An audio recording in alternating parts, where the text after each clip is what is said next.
During the early Ming Dynasty, a tael of gold could buy 750 kilograms of good rice. It was 3 months' pay for a county magistrate in the early Qing Dynasty, as well as the cost of a single floor tile.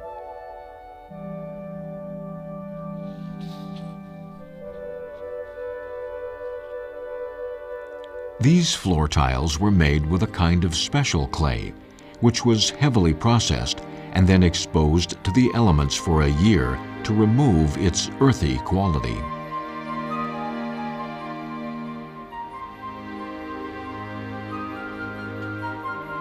The clay was then soaked in water and poured into a sedimentation pond.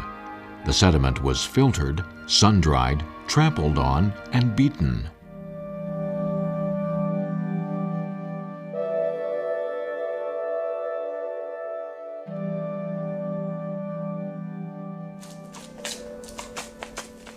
The clay was processed into a thick paste.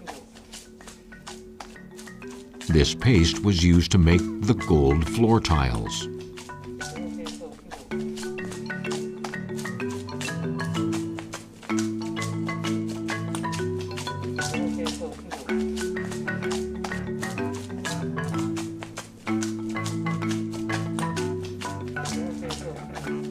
The mold was made of wood.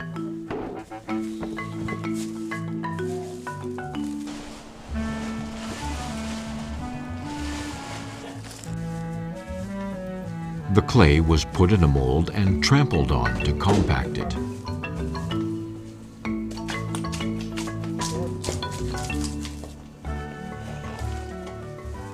The two sides of clay were leveled with a wooden stick.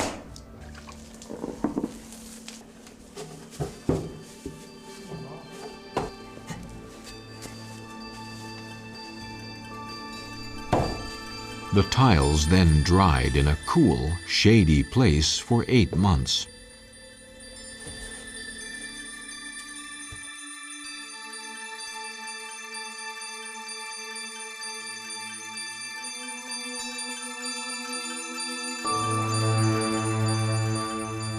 The raw tiles were then baked for a month to remove the moisture, followed by baking in hotter and hotter fires for a total of 130 days.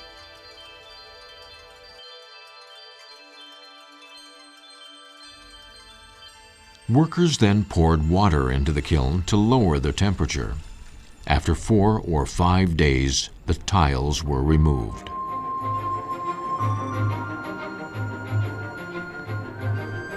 Any small mistake during the process could ruin all the tiles in the kiln.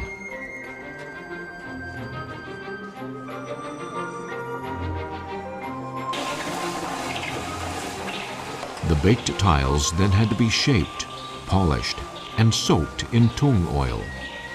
One worker could only finish 3 tiles a day.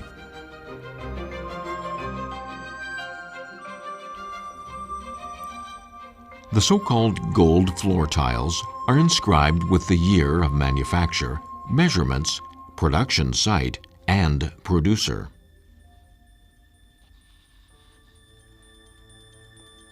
A court official made a strict inspection of the floor tiles, choosing just 1 of 4. The rest were destroyed.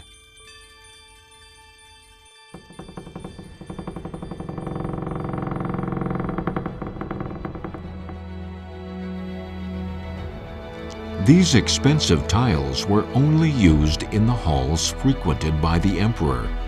They were not used in most of the buildings in the Forbidden City.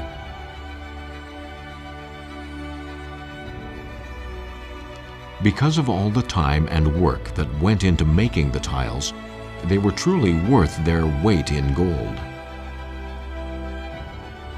It might take 4 years to build a palace, but it takes nearly 2 years just to make the gold floor tiles.